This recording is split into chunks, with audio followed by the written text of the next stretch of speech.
Amen. Let's just take a moment to center ourselves right here and right now, feet planted firmly on the ground, aware of exactly where we are. Gracious God, we thank you for this conference. We thank you for everything that has been spoken, every heart that's been inspired, every mind that had and heart that is ready to do more. We thank you for motivation. We thank you for the invitation to be more active in our communities.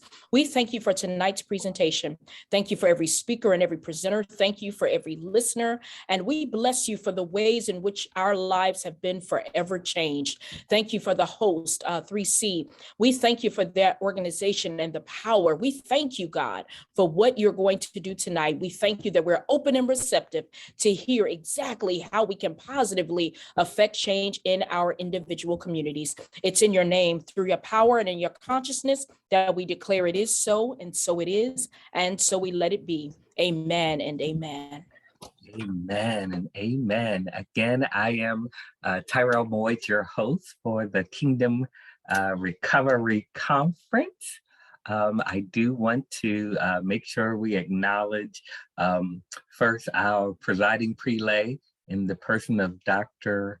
Pulley, who I don't see on tonight as of yet, but then also our presiding prelay for Kingdom Covenant Network, and the vice prelay for COTEC in the person of Bishop A. Bernard Hector.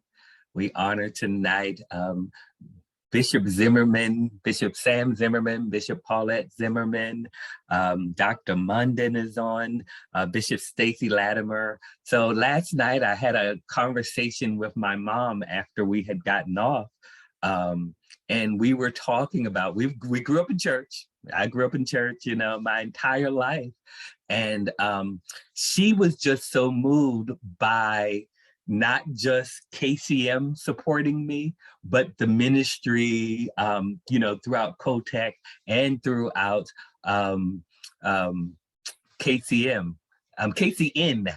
So we both KCM and N. So, you know, she was just really moved by that, because she says, you know, growing up, when conferences went on, bishops, you know, they sent some people from their church. They sent a couple of people, you know, you go and represent, but not them, you know, them showing up themselves. So I am honored by each of our esteemed clergy who is in the room, Shepherd Mother, who's always praying and covering us. I am just so blessed to be in this family of believers, because I don't, as Ben says, we passed 2,000 churches, you know, going from home to our church building. We passed so many churches, and there's so many congregations. So I am blessed to be a part of an organization and a family that supports me, loves on me, not just with y'all words, but, you know, you show up. So I appreciate that. So thank you.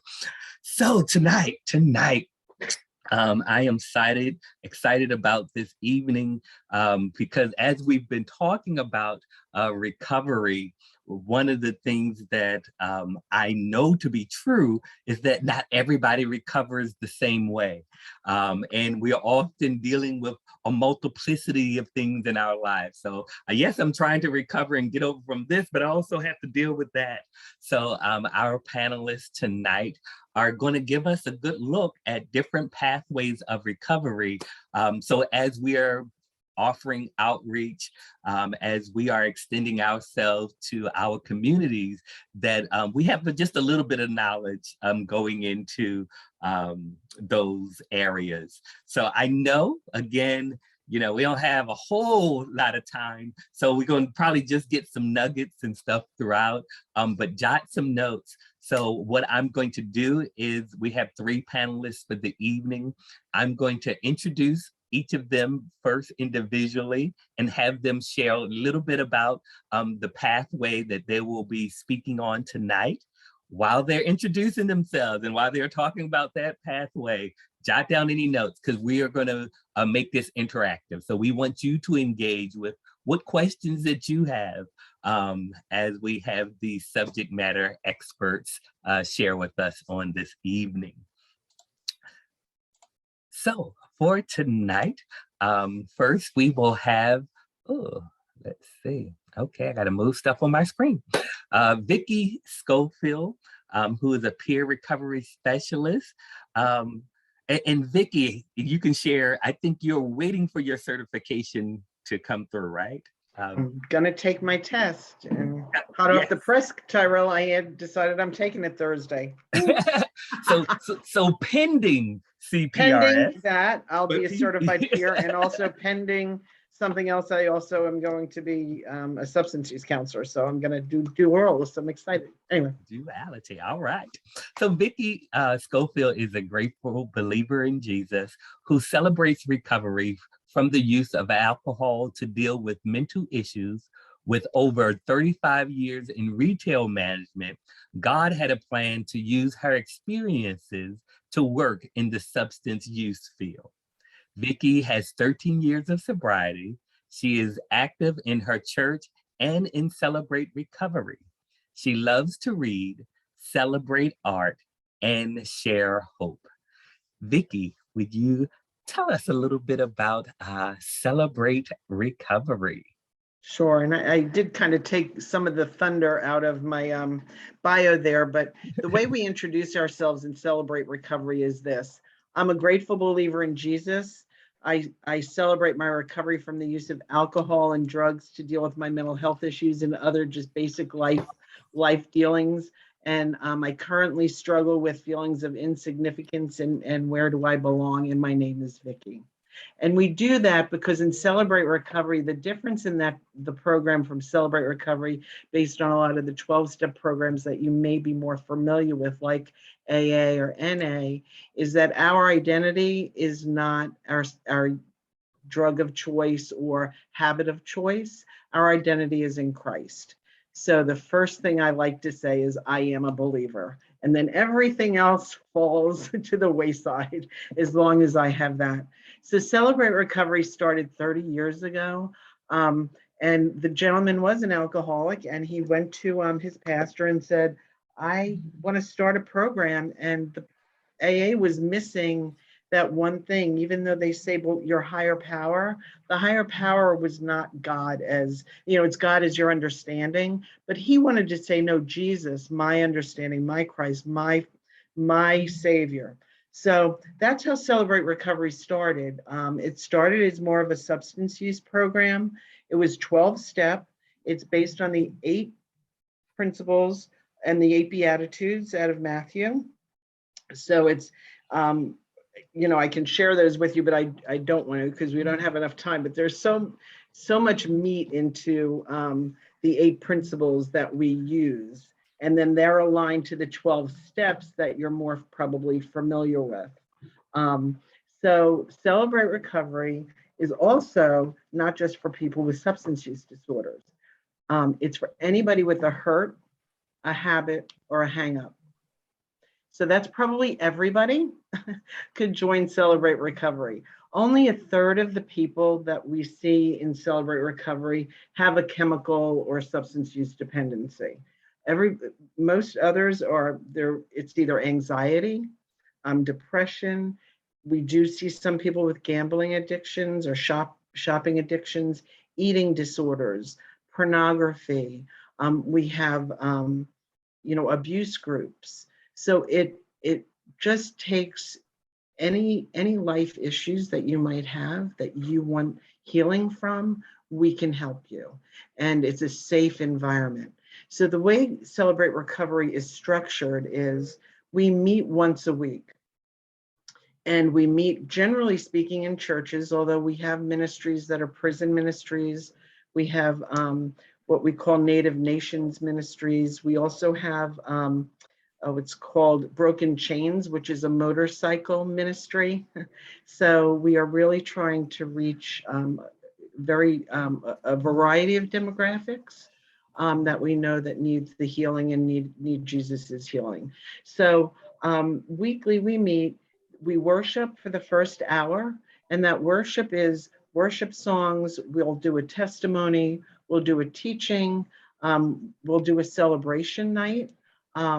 So on chip night, which is once a month, if you are willing to give up maybe a habit that has been pressed on your heart that you want to, lay down at the cross, we lay it down at the cross and we take a 24-hour chip. And what we're doing is we are, confessing to the world, if you will, or at least our community, that we want support, and we're laying whatever that issue is.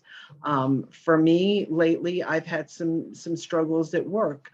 So on chip night, I would say, I'm going to leave this habit that I keep going back to at the cross, and then I build my accountability team, which is, again, people that are attending Celebrate Recovery. We have accountability teams. We pray for one another. It's like a second church, really, if you will. And you don't have to be a believer to come to Celebrate Recovery. We want anyone to come to Celebrate Recovery, because we do hope that you're going to find that Jesus is the only way to recovery. But that's the hope for us. But we also don't exclude people. So we have a lot of people that come to Celebrate Recovery that also go to secular 12-step programs and other programs. We encourage that because we want to get the message out. We don't want it to be just go to Celebrate Recovery, because unlike AA and NA and other 12-step groups, Celebrate Recovery, like my home Celebrate Recovery, we only meet once a week. There aren't, where AA, you could go to an AA meeting like 10 times a day, because they're so prevalent. But Celebrate Recovery is 2 hours. The first hour is the worship. It's worship, again, testimonies, it's teachings. And then the second part of Celebrate Recovery is we meet in small share groups. And those are what we call like issue share groups. They're gender specific. We break out by gender, and then we break out by issue. So for instance, in my home group here in Olney, in the women's groups, we have 6 women's groups. One is a chemical dependency group, one's an eating issues group, one is a codependency group, one is a love and addiction group, one is an abuse group, and then one is a mixed issues group. We did have a grief and loss group, but that was too small, so we've combined that to the life issues group. So we really, so the first hour is where we all come together communally, and then we break out basically based on our specific issues. And then the third doorway into Celebrate Recovery is what we call step studies. And this is where these are gender specific again, where women would get together, men would get together, and you commit to about 9 to 12 months, and you would meet weekly, and you go through the 4-step study books. And this is where the real healing begins, where you make those intimate relationships, and you start really finding out what the layers are that got you to where you are. Like for my story, I used alcohol, but a lot of my issue was my barrenness, because I was not able to have children, my grief, the loss of my my mother, my sister, and my father, a lot of grief intertwined in that, and my mental health issues. So now, instead of me being in the chemical dependency group, I have graduated to the mixed issues group. So, like Tyrell was saying, recovery is very fluid. Some people may stay in that chemical dependency group their entire life. And what I love about Celebrate Recovery too is, again, it is fluid, and there's room to, go to different groups if you need to. We don't say switch groups every week, because we want you to have those relationships. We want you to start forging those relationships and get that support. So I hope that was helpful. Yeah, awesome. Appreciate you. And next, our next presenter for this evening, KCM and COTEC is familiar with, in the person of Shawn Pringle. So Shawn Pringle is a person in long-term recovery. In 2012, Mr. Pringle began his process and quickly learned that determination and education were key elements in his recovery that suited him best. And with this, his chosen pathway of recovery being medicated assisted treatment, he concluded that to have this treatment produce the most efficacy, he directed his focus in that area. Mr. Pringle is an avid believer of knowledge, that knowledge is power. And it is because of this, he now educates others on the skills and practices for a healthy recovery lifestyle and encourages individuals to be critical thinkers and problem solvers.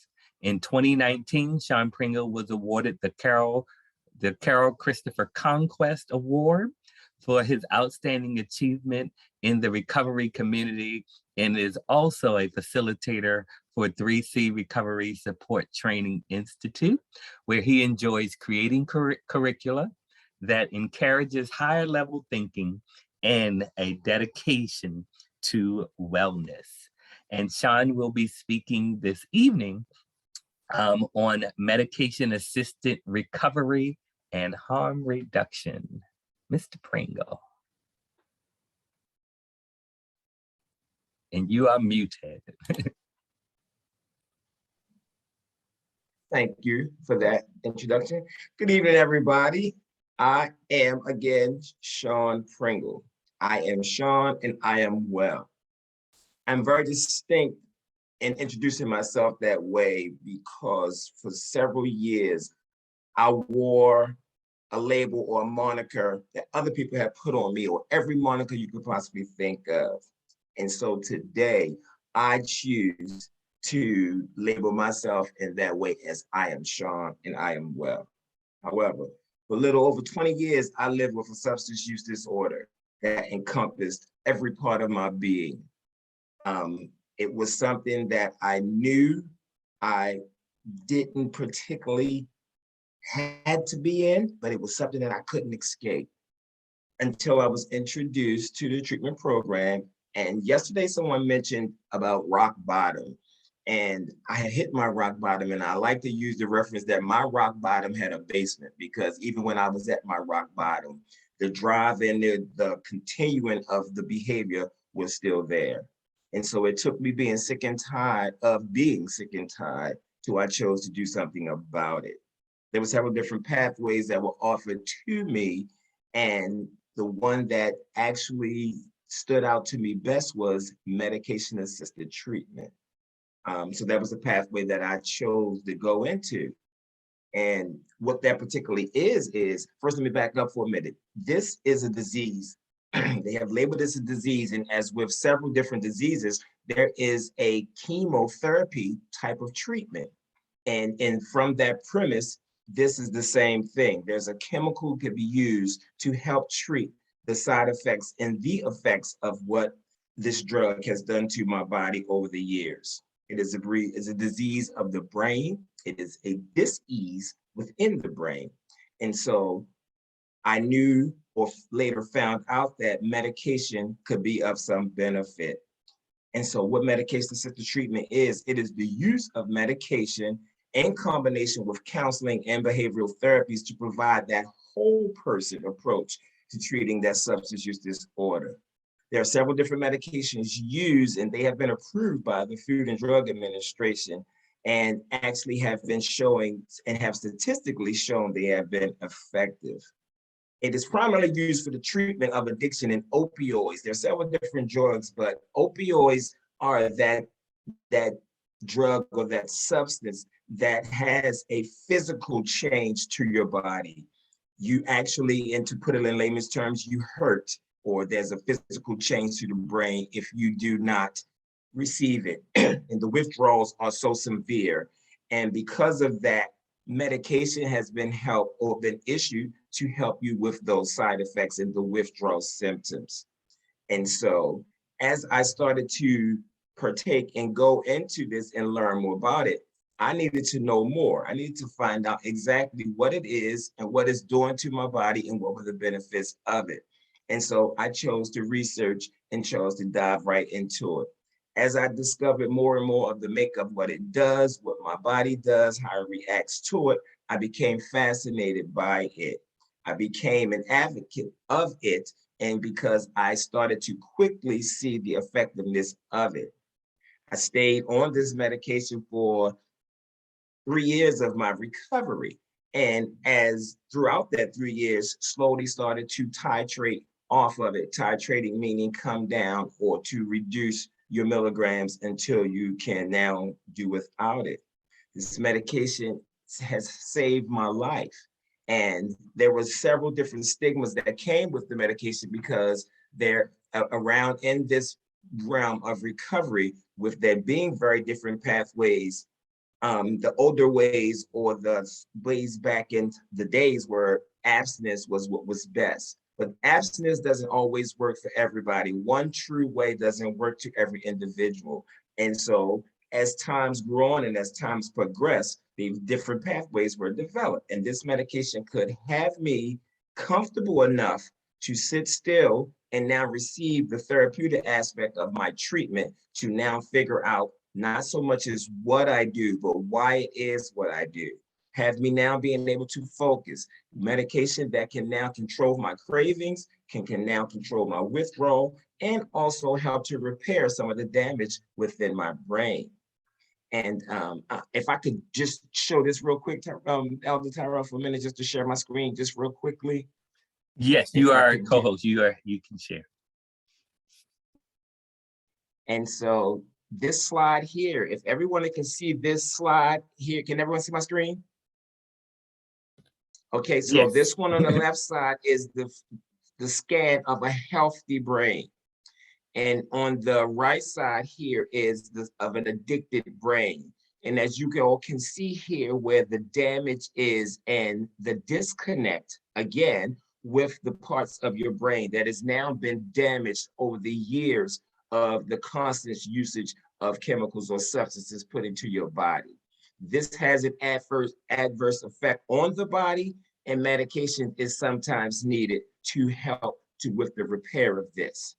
And so once learning and figuring this out, I knew it was more than just a moral dilemma. I knew this was more than deeper than something that me just not wanting to stop. My brain had now been damaged, and I'm gonna stop sharing that. I just wanted to share that screen. And my brain had been damaged. And so with this medication, I could now start to put some repair or some helping towards this effect. And so I dove head on. And as I kept enduring it, started feeling better and better and starting getting, and my brain started to repair. That medication is set on the receptors and did what they needed to do. I applied the rest of it that was needed in the therapeutic aspect of it. And then now started my life began to change dramatically. It was then after that, it was a full circle moment, because as the treatment center that I then went to, which was also a clinic, a well-known clinic in the community, where I received the medication, I was introduced to a support group. And so within this support group, I met Christopher Curl Conquest, and then he introduced me to the peer recovery movement.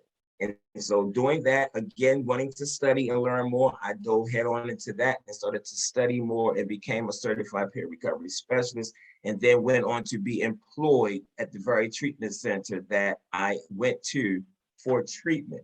It was so fascinating to me, because some of the individuals that were actually coming through with me, I am now employed here, helping, providing service and support to some of the individuals who were still within the program.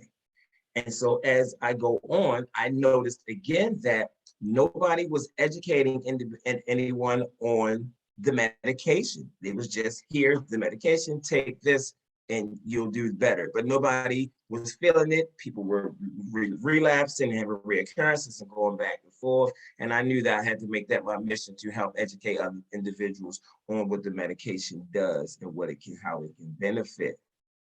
Throughout that, and I'm gonna jump between, because there's also harm reduction, which is another pathway.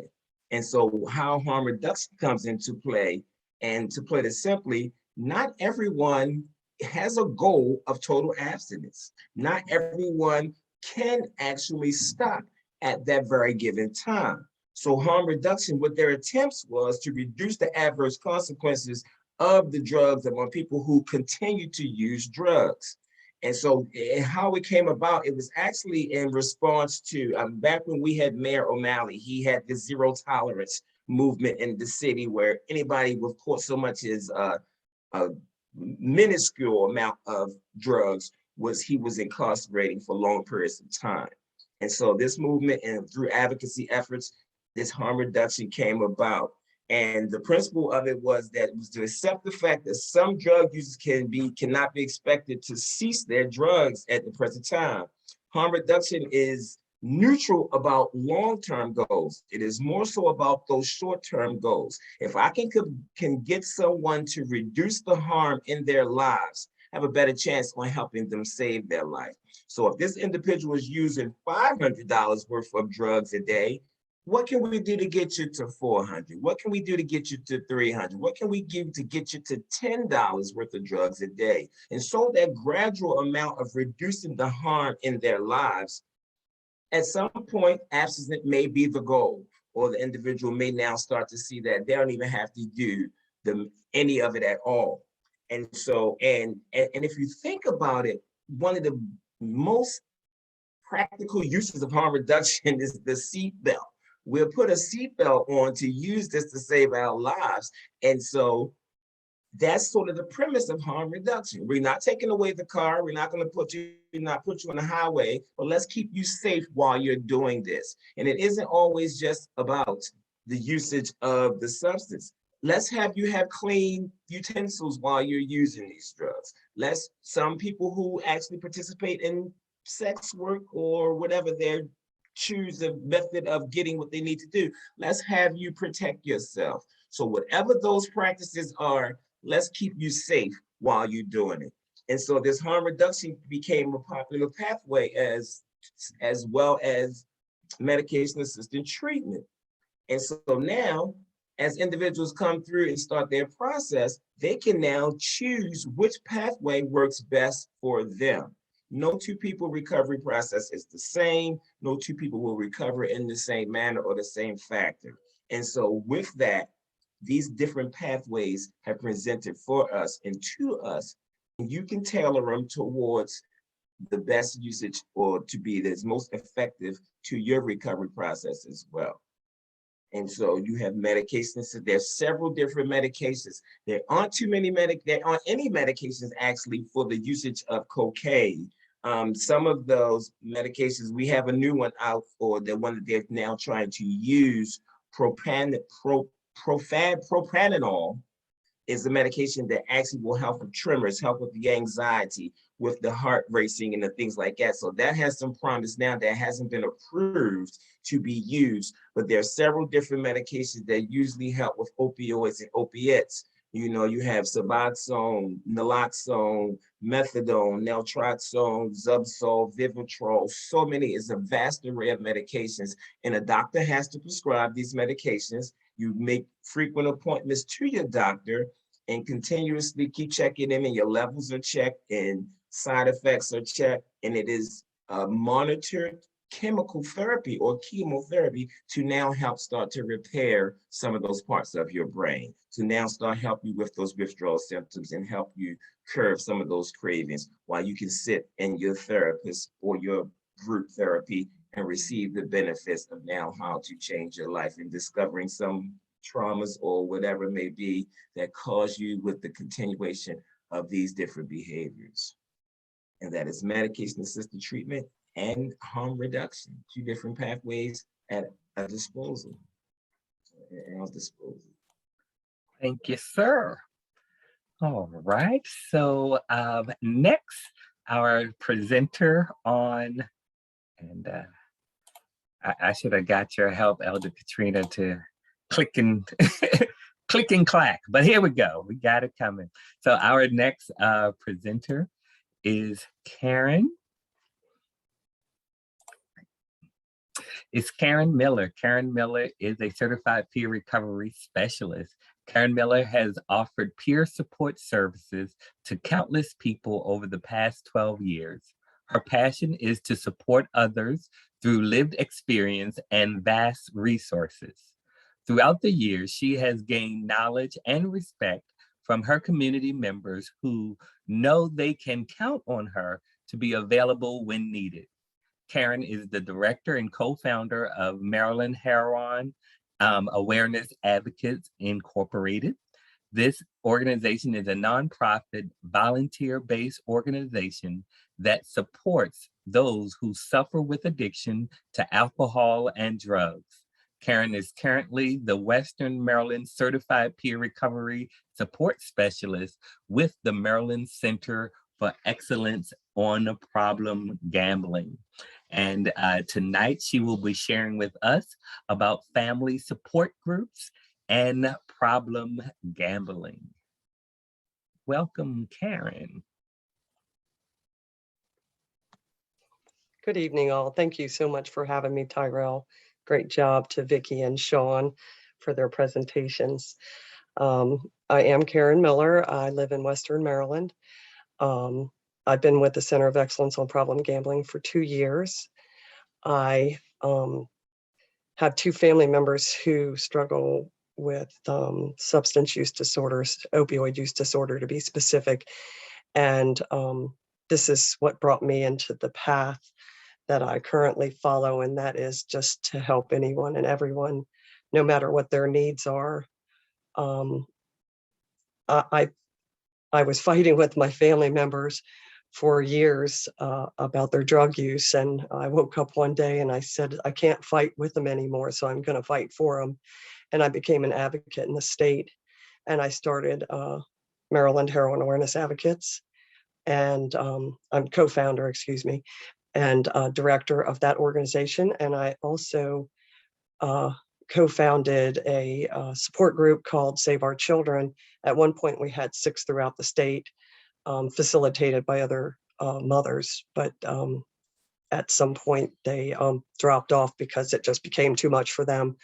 They either lost their child or their child got into recovery, and they just didn't have a need to do that anymore, or just didn't have time.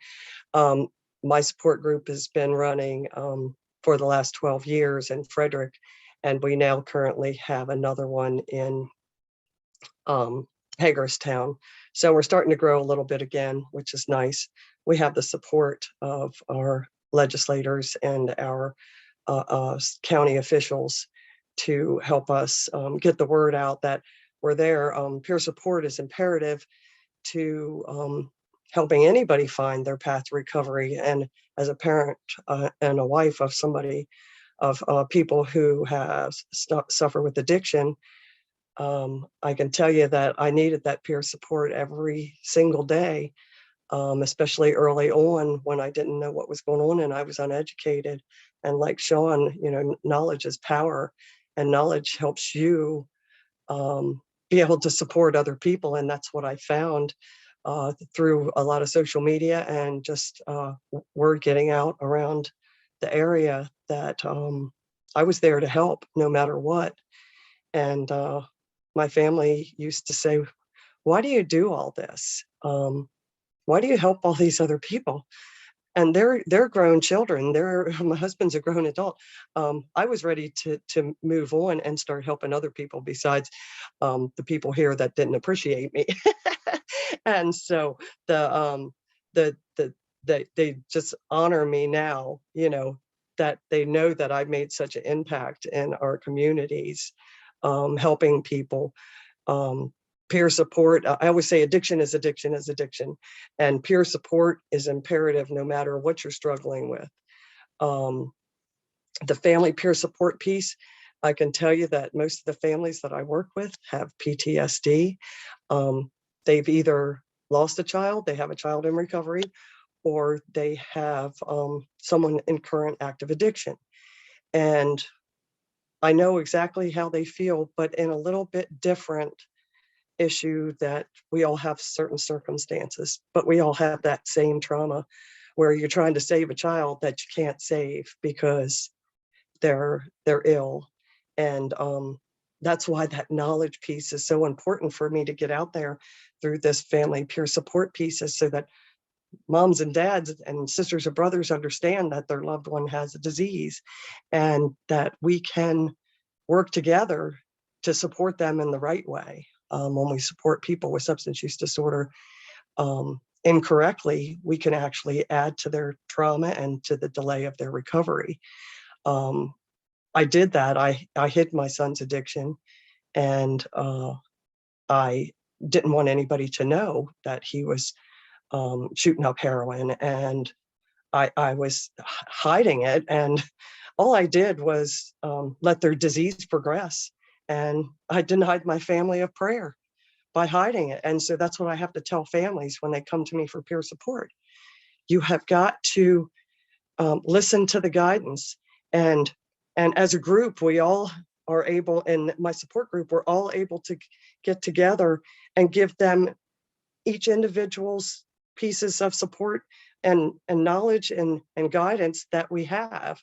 And so it's an open meeting. Everybody can share and everybody can give input, which is certainly different than any like the GA meetings or the NA meetings or the AA meetings. Family peer support just became my life. And by the grace, both of my family members are in recovery. My son, 8 years, just the day before Thanksgiving, was 8 years in recovery. And my husband, right after the first of the year, he'll be 4 years of recovery. And so we've had a lot of loss, but we've had a lot of positive. And every time I can take one piece of knowledge or give peer support to a family, it's one step closer to saving that person from an overdose or death. In the midst of all of this addiction in my family, I was no angel. I was sometimes running away from the problems. And I was a bartender for many years, so I was always around gambling. And it was a thing that I really enjoyed doing. I'm 10 months in recovery as of Sunday from problem gambling. And my gambling addiction occurred. I would never, ever blame my addiction on my loved one's addiction, but I can tell you that I was running from that. And I enjoyed sitting there mindlessly playing my slot machine or going to a military club to play the pull tabs, the little cards that you can pull back and win money on. And I just would sit there mindlessly, and I didn't have to think about my problems at home. And so I became a gambling addict, and I was spending money that I didn't have. Gambling addiction and substance use and alcohol addiction are similar with our symptoms. We hide, we lie, we cheat, we steal, and it's not something that I'm proud of, but I do have to share, because being in recovery, that's what helps me stay in recovery. If you don't give it away, you can't keep it, right? And so my path to recovery was by the grace of God. I joined a GA meeting after I started my job with the center, and I got addicted to my GA fellowship. And so I can graciously say that my gambling days, I pray that they never come back. We all know that recovery is one day at a time. My path happens to be, my fellowship gives me the strength. My family being proud of me gives me the strength. And, you could look at me with my addiction or give me a blood test and you wouldn't find anything in my system, right? But I'm a gambling addict, and I might have red eyes from being up for 2 days for gambling, but that's just how we can hide it very well, is how I wanted to put that. We can hide our addiction very well, because you never know what I was out doing. And I would always scheme and connive to try to go out and gamble. And once I had it in my mind, nobody was going to change it. I was going to start a fight to leave, or I was going to figure out how to get out there to gamble. And I'm so happy today that I can look at myself in the mirror and say that I like myself again, because I didn't like myself for years. When you're around gambling for so long, 30 something years, you know, Keno and pull tabs and, just anything that I could do. If I was on vacation, I would have to go to a casino to go gamble. And I didn't do my family any favors by, we always had what we needed, but the money that I spent was crazy money. And we try not to talk about, we don't talk about amounts in the fellowship, but we certainly could be in better shape today between my gambling and my husband's extracurricular Percocet purchases. So, we were both devastating to our family, but by the grace of God, we're married 38 years now. And, we've been through some really high stepping stones, and now we're very blessed to be where we are. And thank you again so much for having me on tonight, Tyrell. It's been a blessing to be here. Thank you. Thank you. We appreciate you being with us. So we are now, and I appreciate each of our panelists for tonight. But we're going to actually now open up the floor for those of you who have questions. But don't worry if you don't have any. I got enough here for the panel as well. So before we start with my questions, we are going to take one that came up in the chat box. So Carin, as you were sharing, you were talking about your family's addiction and then yours. So the question was raised, is addiction hereditary? I do believe that, yes, there are addictive tendencies in as far as heredity goes. I know that my father was a sailor. He taught me how to play cards and dice when I was very young. So I don't think he was ever addicted, because maybe before he got married, but not as a child, because we always were tight for money, as we were too. But I still found a way to gamble. When you happen to work at a bar and you get off work and you have all the cash chips that you just made, you can spend it very easily. So I do believe, yes, it is hereditary. Thank you. Any, Shawn? Yes. Yes, there has been studies that has been shown that addiction is hereditary. There is a predisposition to it. However, there are other risk factors that are involved also that will bring it to fruition. So even though a person may be predisposed because of a lineage or a trait, there are other factors that can actually play into it that will make a person either more susceptible to going through with the addiction or even refraining from it. And so, but yes, there has been studies, and they have been detected that there's over 100 different traits that shows that there's forms of hereditary aspect. Yes, thank you. Thank Vicki. you, Shawn, for answering that so clear. Vicki?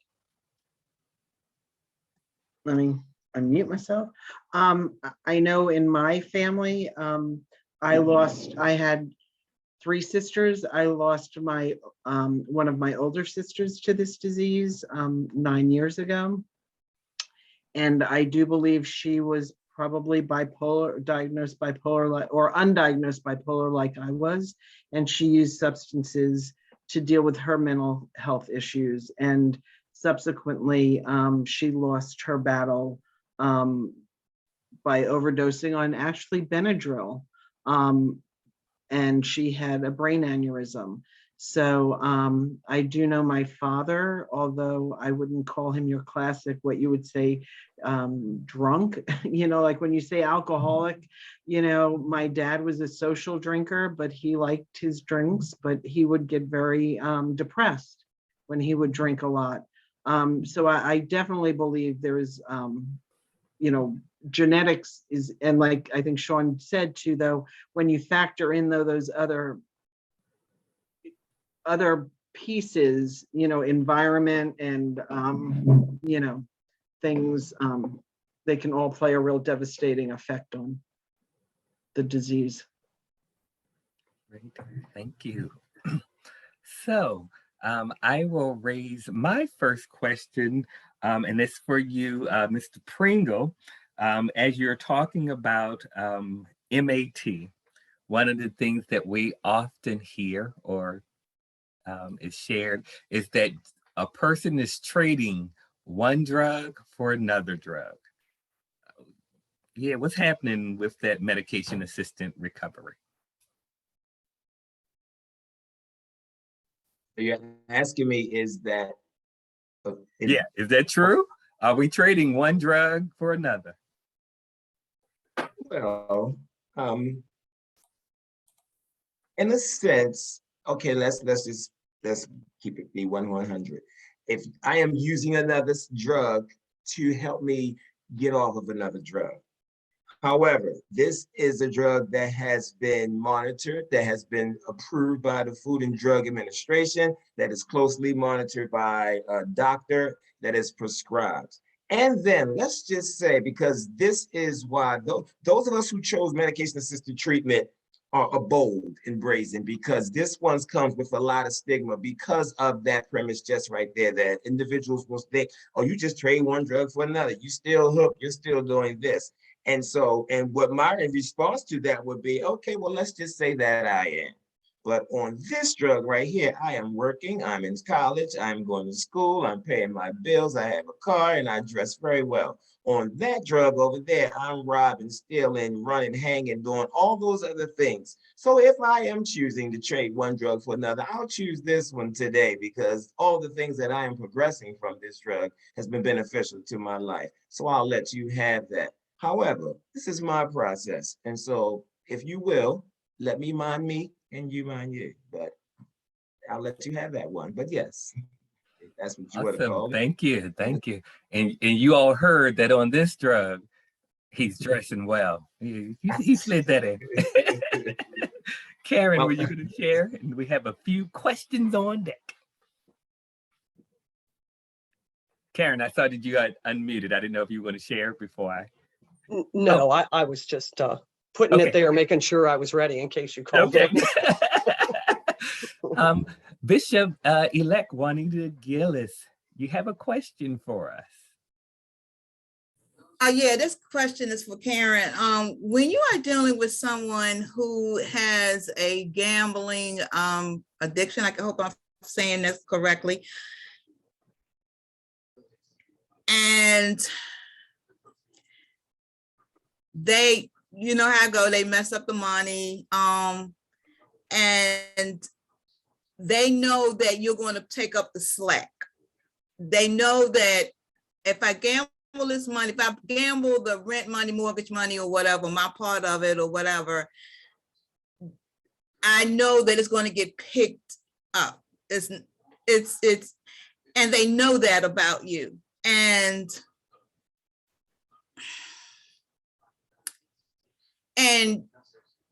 it's a game to me. It's a game to me because you've studied me enough to know that about me, and you're using it against me. As much as I would like to, I don't want to help you,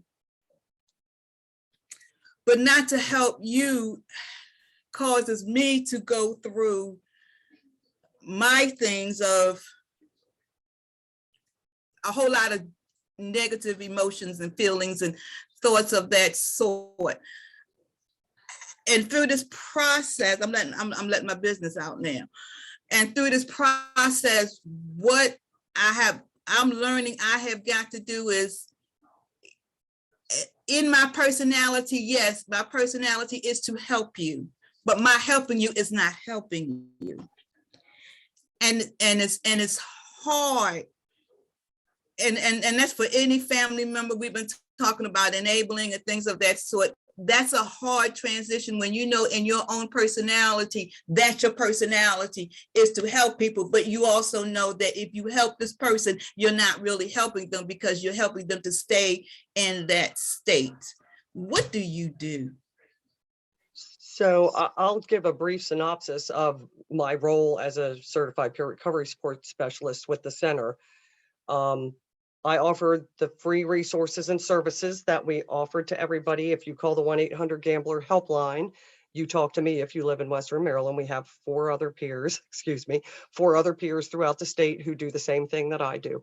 We're there with our lived experience to have compassion, to let you know that we understand and that we're there for you, to offer you the valuable resources and services that we have that are free, which is free, no cost treatment.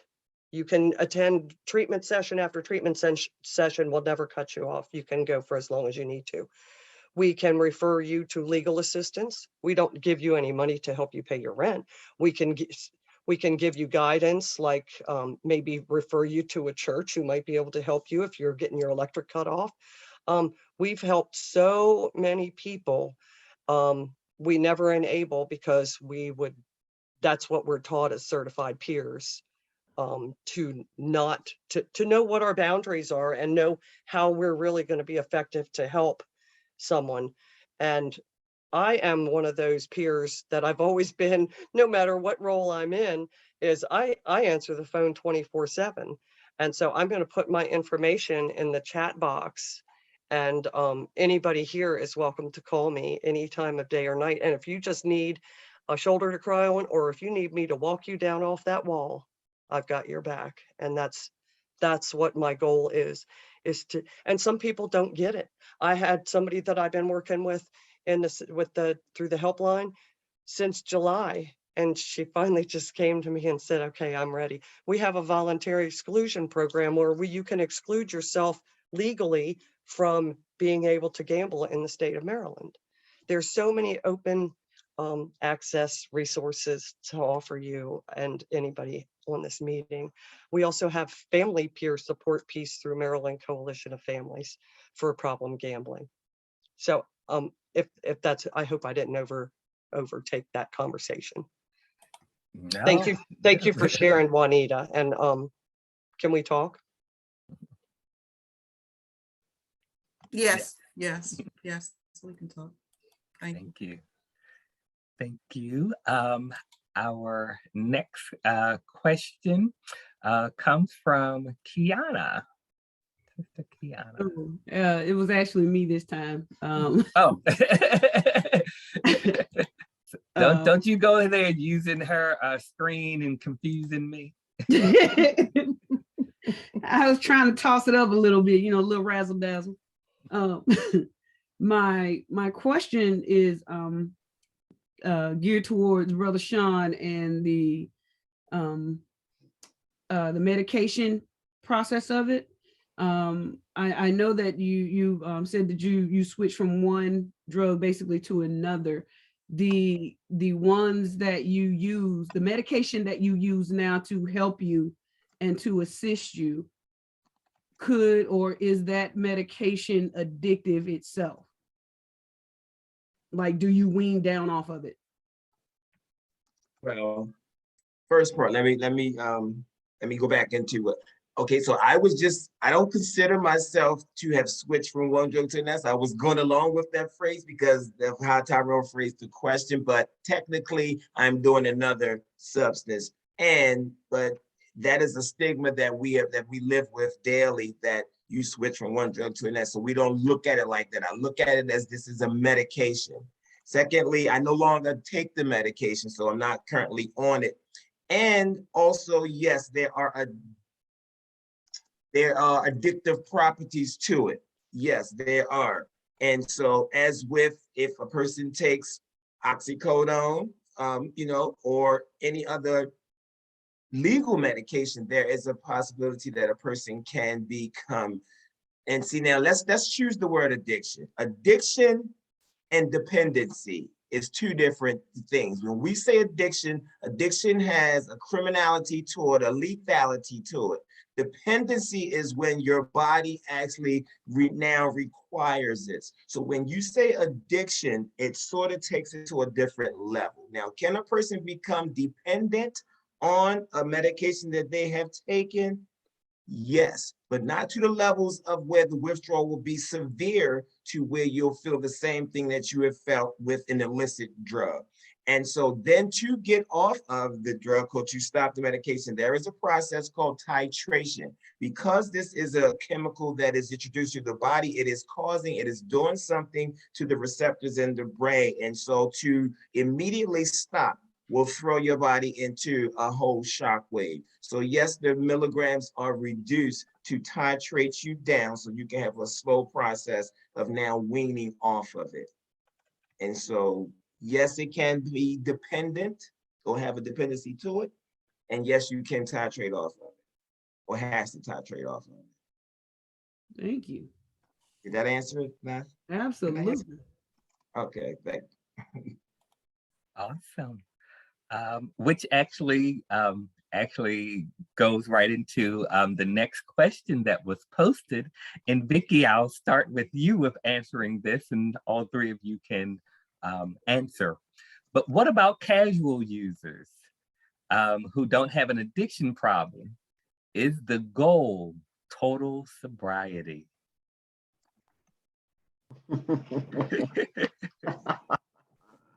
Well, there are Well, for so, who? you know, for who? For me or for who? For the You know, person, I mean, for the person. I'm getting, yeah. So the person again, I who think, is the you know, there's casual so, user, do we want them to get to total sobriety? okay, so me personally, my instinct says absolutely, you know, like when I hear that, I want to say absolutely. In reality, no. And I'll tell you why, because that's their decision. This has to be their decision. Would I like to see them? Absolutely, because I'm my fear anymore when we just say casual use. Casual use for me when I was growing up and when I started, you know, dabbling in marijuana and things like that, it wasn't fentanyl and carfentanil and different things. The drugs out there today, that's what scares me. So that's why I really say this notion of casual use. I could really go off on a tangent, but I also know that, you know, we have to give people full autonomy and they have to be able to make their own decisions. What I can do for them, and I hope all the other peers, we can just tell them based on our experience and share our experiences with them and the knowledge that we know with what's out there. But also, you know, Shawn spoke about harm reduction. There's a lot of work around harm reduction, and that's really just minimizing or mitigating the use, you know, excessive use. And we give out harm reduction kits where I work to make sure that they're using safely. I just saw where New York City, it just opened a safe use space in the country, which is awesome. That just was announced, I believe, today or yesterday. So, I mean, I think this notion of black and white, all or nothing, we have to take that out of our vocabulary, and we really have to work with people where they are. And that's, I know what we always say in Pure Recovery is, you know, meet them where they are, and hopefully we can get them onto the no use path, but we got to keep them with, anyway, that's my 2 cents. Thank you. And Shawn, you were going to share? What I would say is that it is never my intent for me to put my goal on anyone else. This is their goal. If a person considers themselves an occasional or recreational user, that is up to them to do that. But what my role would be is to educate them on the legality and the lethality of whatever it is that they're using, and then introduce these harm reduction practices. If you're all going to do this, let me help keep you safe. Are you using clean utensils or clean needles or clean water? Are you using with someone? Do you have an naloxone kit in your pocket? Depending on whatever it is that they are using recreationally, because even some drugs are legal, you know, now. And so who am I to tell this individual how to live their life? But what I will do is educate you on what can happen, what the possibilities are. And then also some people, not every, I mean, I have had in my life individuals who could drink you under the table all week long and can go to work and work all next week and don't touch it again ever. But I'm not that, I wasn't an individual. So not everybody who recreational or use recreationally become dependent upon the drug.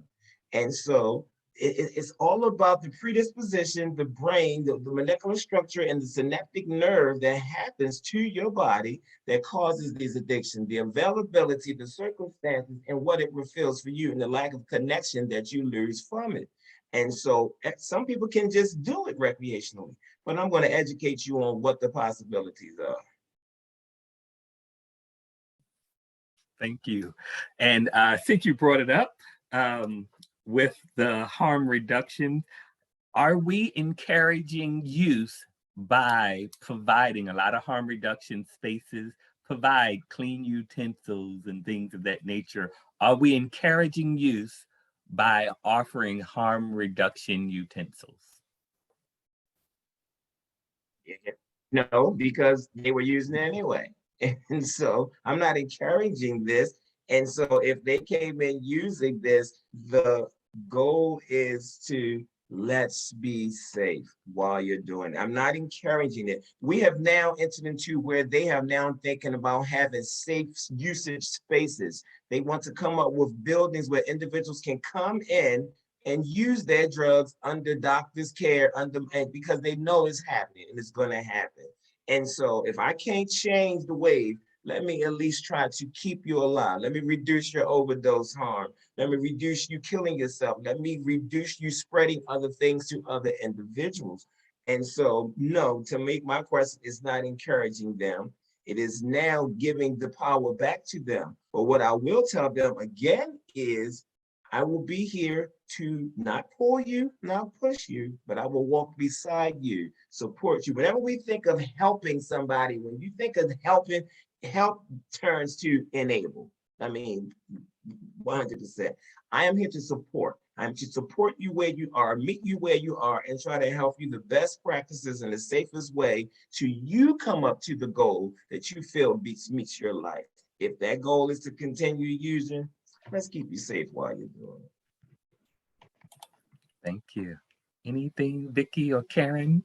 I just wanted to share a small story from last week. I sat on a panel and I sat for the grand opening of a medically assisted treatment program in Frederick.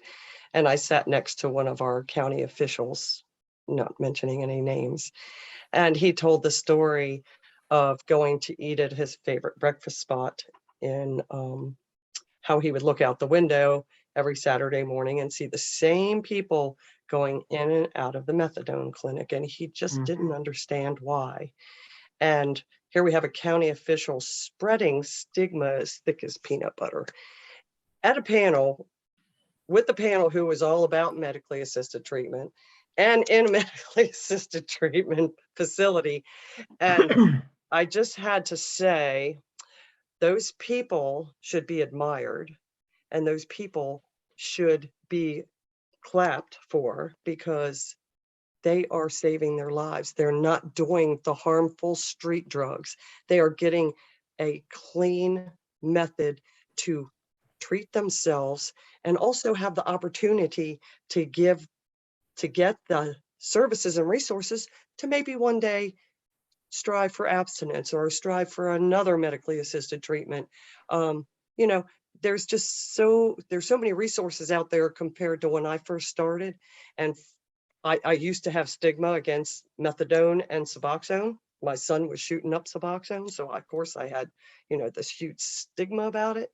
And then my husband was on Suboxone for 7 years and he was mishandling it, but that wasn't their path to recovery. So it was none of my business about anybody else's path to recovery. Like Shawn said, it's on an individual basis. And if it's working for you, yay. And I had no right, and he still has no right to judge anybody for what they're doing out here to make themselves have food and live a good life and have nice clothes and so forth.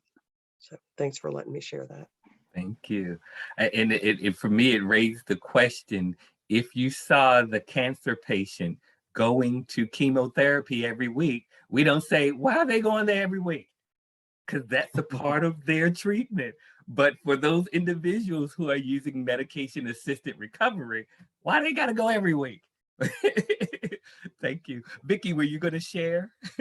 No, I mean, I was just thinking the same thing. And it's the stigma that's still out there related around this disease. And it's these opportunities that you've provided for us to share, different multiple pathways, and to get the message out that addiction, like you just said, Tyrell, is like a cancer. It's like anything else. We should not prohibit anybody from getting help. Unfortunately, any medication assisted treatment can be abused like anything else. Anything can be abused, anything. And it's really incumbent upon us to make sure that we get the message out. And I think Shawn and Carin said it really both eloquently, is what the healthy and safe way, why you're doing it, the health, what impact it's going to have on your health. I like this. Whether it's legal or not, the legal ramifications, the health ramifications, and let those people decide and make those decisions for themselves. But if we can educate, it's really about the education. And it's not just about educating the people, the users, it's about educating the non-users so they can understand, like families and society in general. Thank you. Shawn?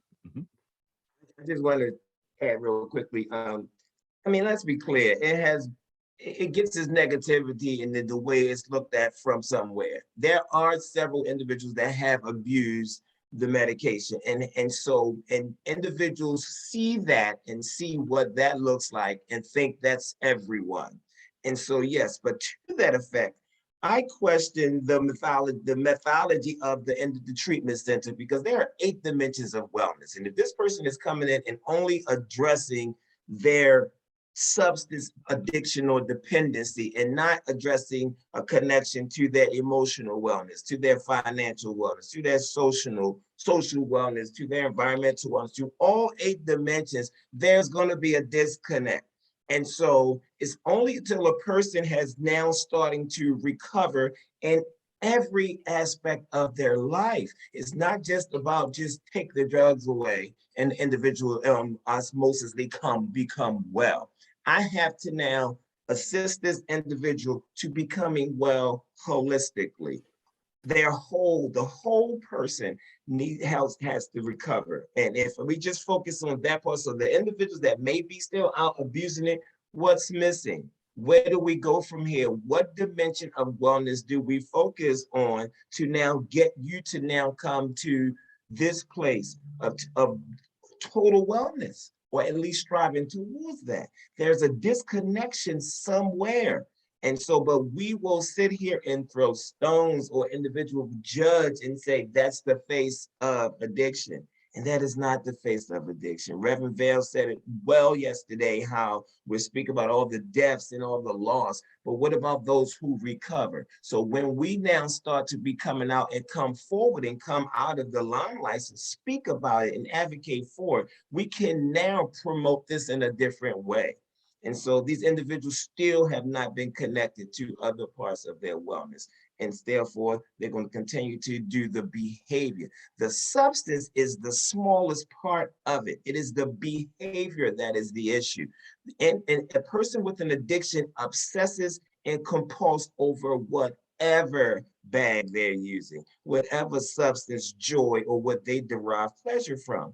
The substance is the smallest part of it. It is changing the behavior of now trying to help with this. It is therapy. It is now trying to figure out, how can I now put something between the thought and the action? I have to intercept that thought where that trigger comes in, and now me acting on that. And so what can I intercept that right today? What piece of wellness, what piece of information of support or the lure of love or connection that I can extend to you to make you feel like you have hope. There is hope that you too can recover. Most people with addiction don't even believe that they can recover.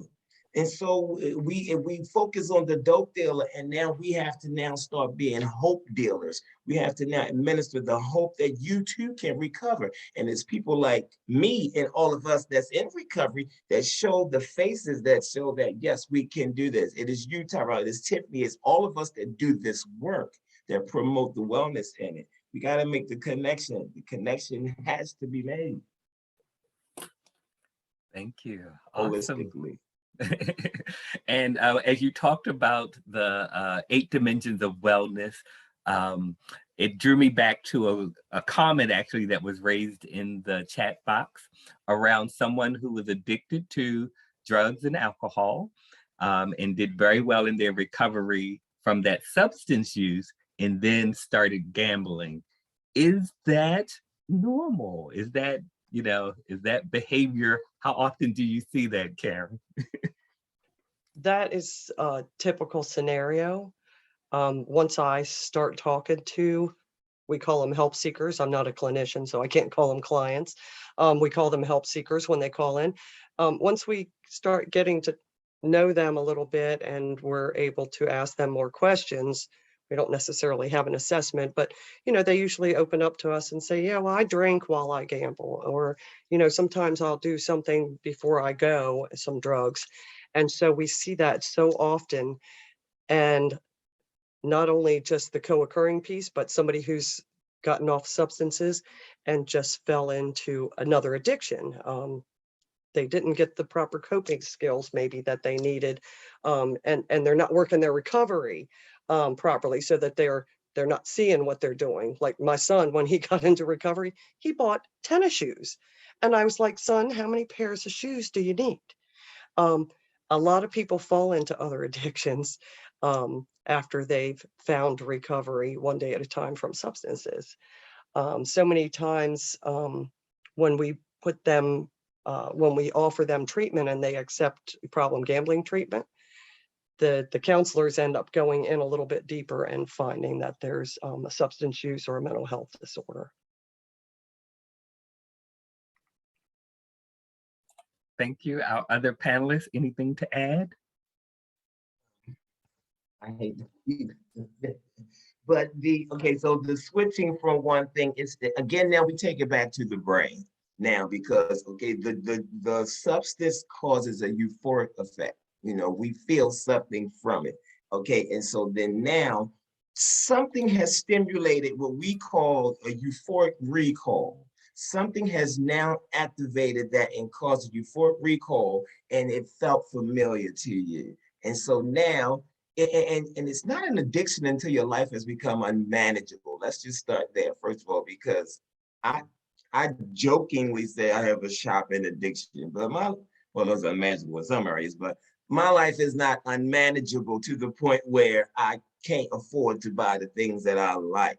And so I want, and I get a euphoric effect when I go into the mall, but I am not to the point, because I am stable enough in my recovery to now sustain those different little feelings that come with it, and so, but it happens a lot where people switch from one to another because it's still about that brain power or those endorphins or those receptors in the euphoric effect of whatever the feeling is that this person is getting. And again, not being able to have been educated enough and to know what to do with the feeling. When the feeling comes, what do we do with that feeling, as opposed to going and keep on trying to put something on top of it. And so, yes, it happens, but you now again have to learn how to treat when the feeling happens. Well said, Shawn. So in our teachings, we talk about the art and the science of recovery. Shawn is the science. He has the science. Thank you. I want to, I'm gonna ask this question first and then circle back to that one. In reference to naloxone, can anybody administer naloxone? And how do they get it if they need it? Yes, anybody can naloxone. But there's a training that you can go through. However, but even if you don't have the training, if you gave it to an individual and they didn't need it, it would not do any harm to them at all. But anybody can get it. You can go to a pharmacy and they will give it to you. You can ask for it, or they in some places will give you a prescription for it, or you can go to any pharmacy and tell them that you want to get some naloxone or any harm reduction panelists or anywhere around the city that may be passing them out. But anybody can administer it. There's a small couple an hour, if that, training on how to administer it, but anybody can do it and anybody can get it. And we encourage everybody to at least So I have didn't a- raise the question. So Carin, you unmuted just in time. What is naloxone used for? Because not everybody may know. Naloxone is an overdose reversal drug. It pulls the drug off the receptor temporarily. So you could get somebody out of their overdose, and then an hour later they could still overdose on the same medicine without having to take and ingest any more. So that's why you stay with somebody that's when an overdose is occurring. That's what the Good Samaritan law is about. Even if you're doing drugs with the person and there's drugs there, you got to make sure that Good Samaritan law is put out there so people are aware that don't run, call 911. You will not be prosecuted. You will not get into any trouble even if you're using drugs with the person that's overdosing. And I know got off task a little bit there. Naloxone is on our sign out here in Frederick County, 2 different signs that we got put up to make our community members, they're billboards basically, to make people aware that Narcan is out here and it's accessible. You can get it in any health department. There's a standing order that was put in by the Baltimore medical, whatever her name was, Dr. Wen, I think was her name. And she put in this directive where you don't even have to have a prescription for it. You just walk in and get it. If anybody has any questions or needs some, my phone number is in there and I can get you some as well. And T. Scott can too, right, T? Awesome. Then Vicki was raising her hand. They have some there at Grassroots as well. Thank you. So I think this will be our final question. I'm going to circle back to the question in regards to the casual use. The person asked specifically in reference to marijuana. So now that marijuana is legal in most of our United States, how has that come into play with those who, especially at one time were using substance and now may be, practicing sobriety? Their doctor now recommends, hey, marijuana might help you with some of the other pain issues. How have you all seen marijuana come into play in the work that you're doing?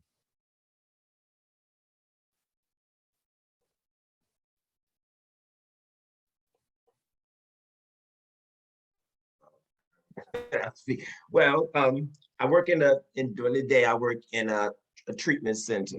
And so the center that I work in is an abstinence-based treatment. Well, it's a medication-assisted treatment center. And now individuals are now getting legal marijuana cards. If they have been prescribed this medication, as with any other medication that they take, we have to honor that. However, they cannot come in the premises, reeking of it, brandishing it all over the place, do any of that, but if this is, again, their prescription, it is a medication now.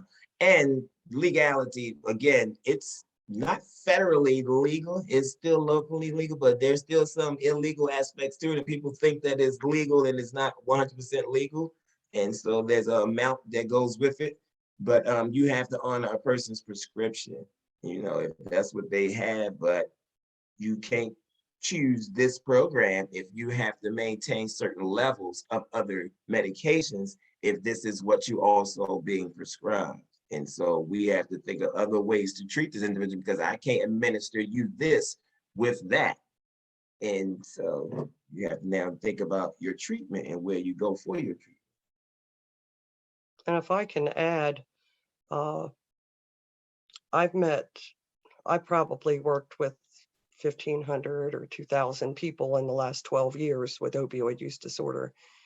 And a good majority of them did tell me that they either got their medical marijuana card or they were getting it off the streets illegally, and that it helped them with their withdrawal, and it helped them to cope and maintain recovery off of opioids, mostly street opioids, you know, the dangerous stuff, the stuff that's poisoning our children, the fentanyl and so forth. So.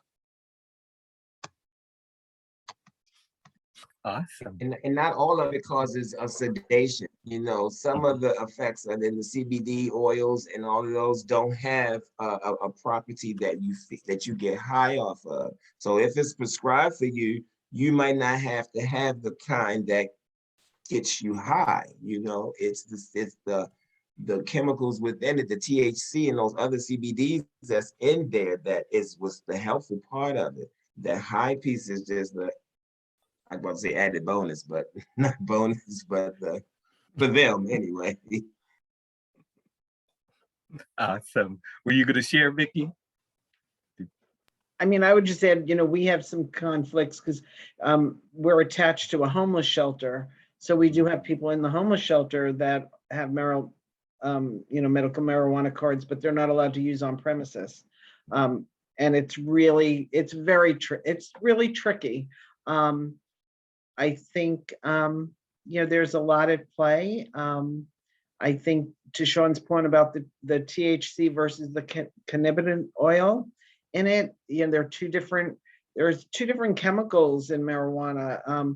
I think what I do like about the medical marijuana card is at least the regulations make it safer than some of this street stuff that we're seeing, because I know the clients that I see that are coming in that are using marijuana plus, a lot of we had one client that had crystal meth in their system, and I believe it was the marijuana was laced, because they're like, how did I get crystal meth in my system? I'm like, well, because everything now is laced with everything. And that's to me, that's the more critical component of that. So it's just really tricky. Really tricky. Awesome. And I do see your hand. You can go ahead and unmute. I'm not sure if that's Minister Tam or Kiana. This time. All right. But in reference to, right before you ask your question, in reference to the Narcan, naloxone, can it be sent out of state? So if somebody is in Maryland, can they send it to DC, or do they have to get it from the state where they are? So we're gonna, and Tiffany already got off. Go ahead, Vicki. I don't know the answer, but I'm gonna say no. Okay.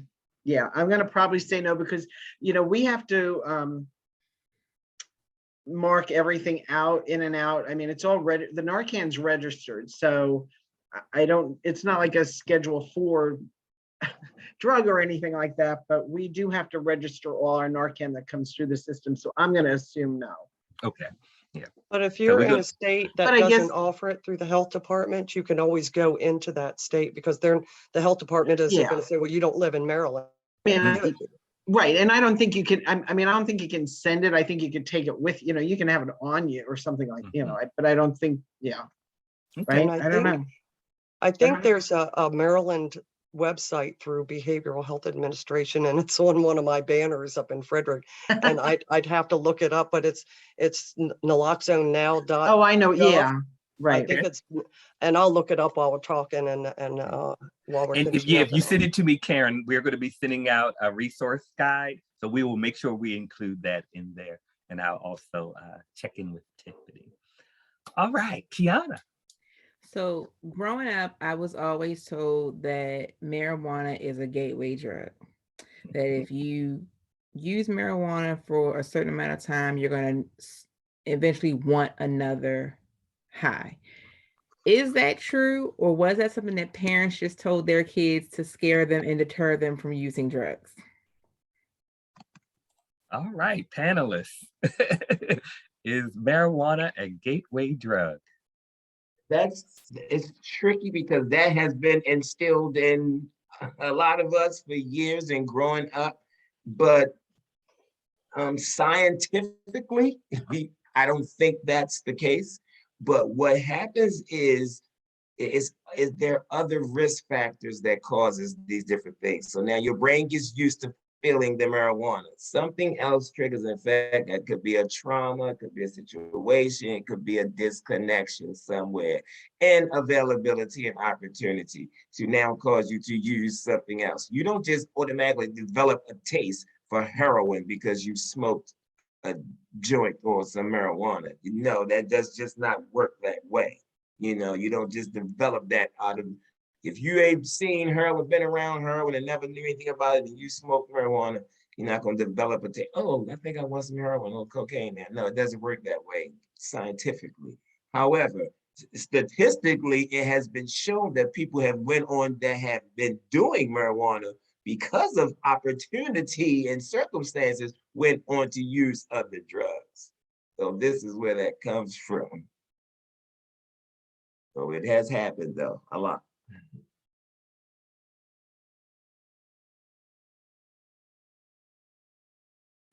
I'm just a talking and y'all can't hear me. Thank you, Kiana, for your question. So believe it or not, you all, that hour has gone by. We are at the end. So as we close out, one of the things I want from each of our panelists, as you begin to enter your own recovery process and pathway, is there one thing you wish you have known then that you know now? Is there something that you would say to somebody who's just entering into Celebrate Recovery, or they're considering a MAR pathway? Or even Carin, from you, you know, as a family member, what is it that you wish you had known? And we can go in any order. Who wants to go first?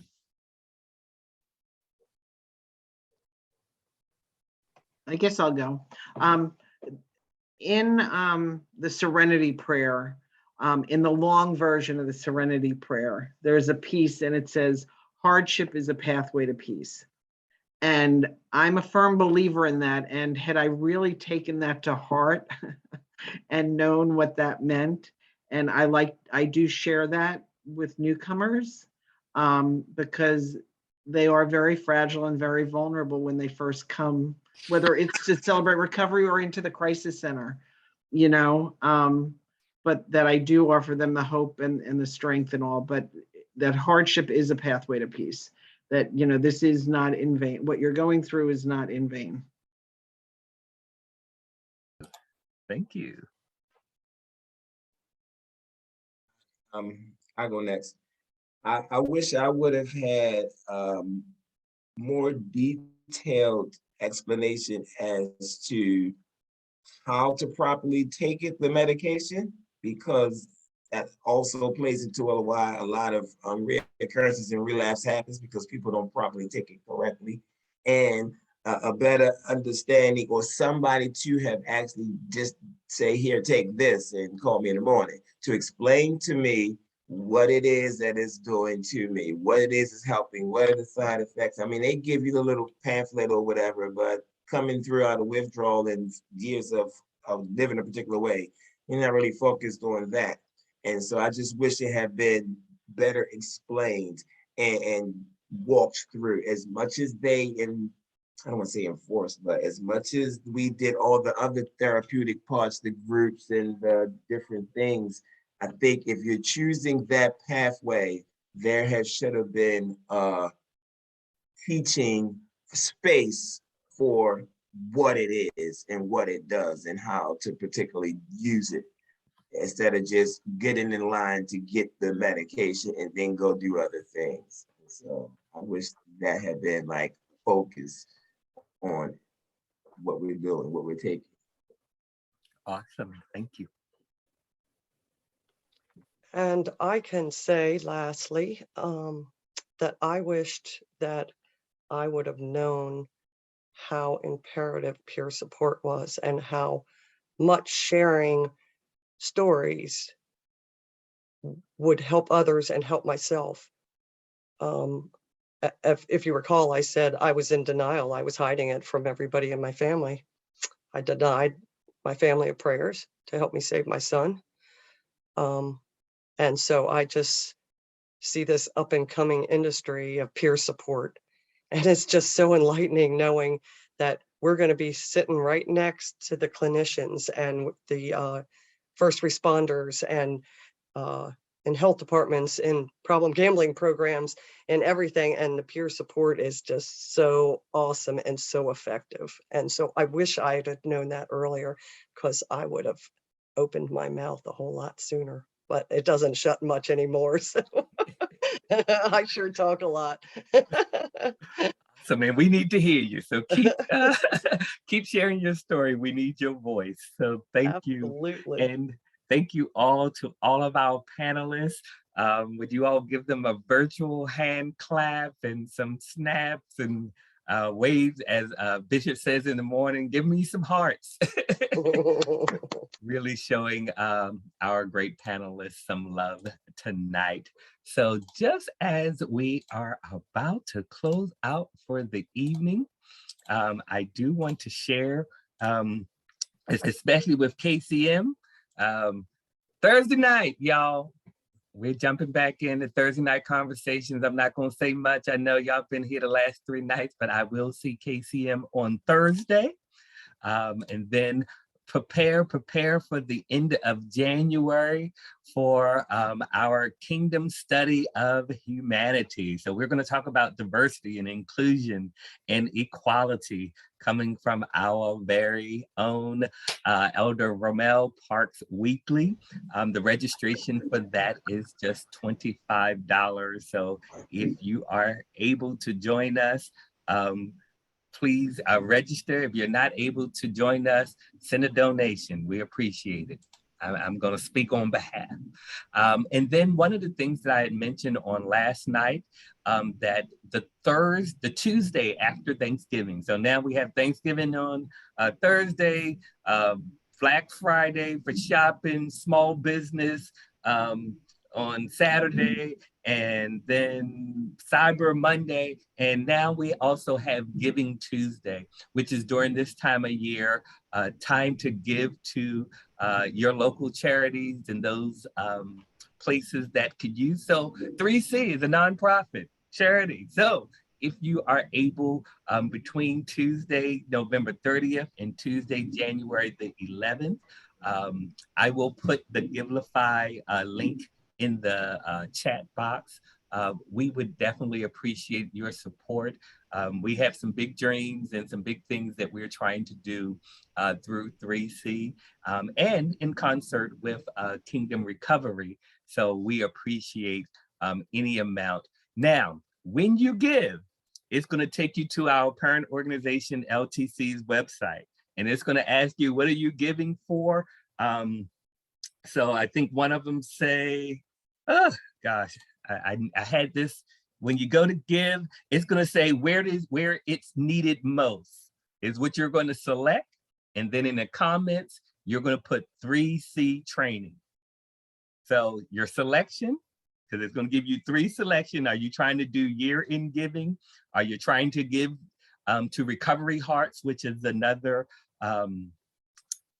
aspect of LTC, or where it's needed most? So click on where it's needed most, and then in the comment section, put 3C training.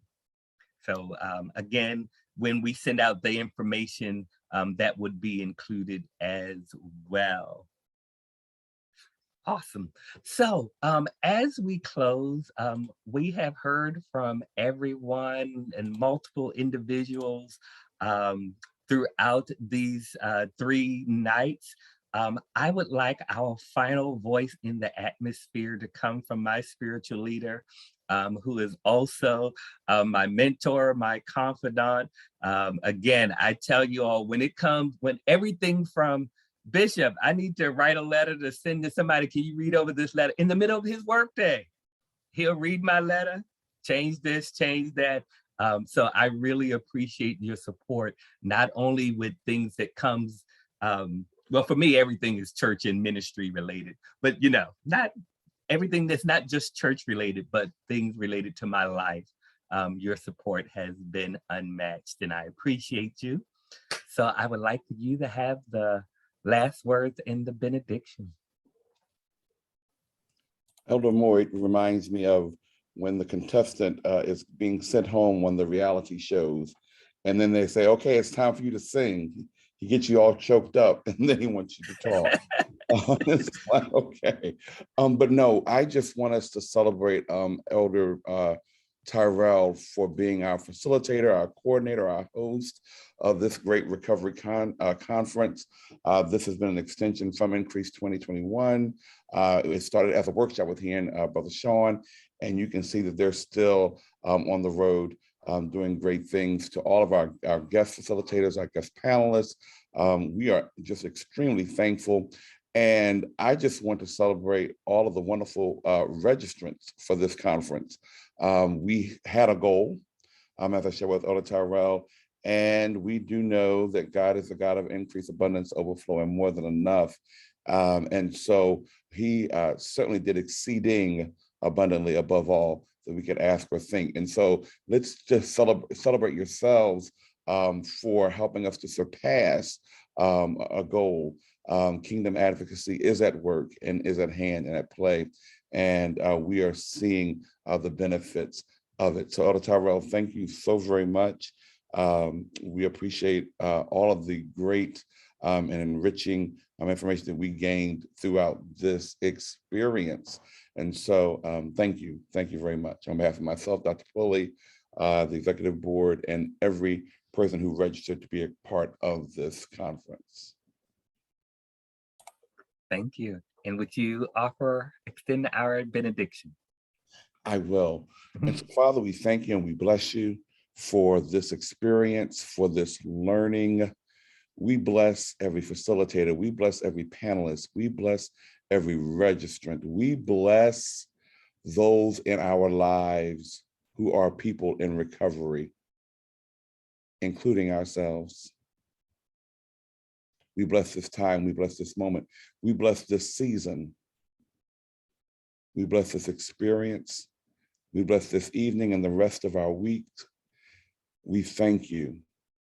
We give you thanksgiving. We give you praise. Bless our host and our facilitator. We receive and take with us every blessing that we have received, every lesson that we have received from this. And so it is with that we simply decree and declare, may the Lord bless and keep you. May the Lord cause his face to shine on you, and may he be gracious to you. May the Lord turn his face toward you, and may he give you peace. Amen and amen. We love you. God bless. Elder Tyrell, thank you so much. Phenomenal. Dr. Jones, we love you. Thank you, Bishop. Thank you, everyone.